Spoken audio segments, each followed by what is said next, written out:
Winnie, matamis naman talaga tong pomelo namin. Lahat ng mga prutas namin dito sa farm, matatamis. Buti pa kayo, Nicole, may farm kayo. Kami kasi wala. Oo nga, ang tamis ng pomelo.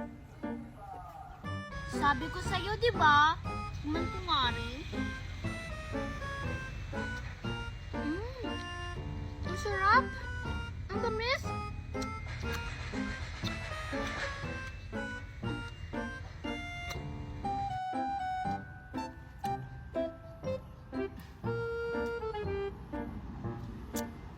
Ang tamis talaga, Nicole. Ang sarap. Pag naubos natin to, manguha ulit tayo.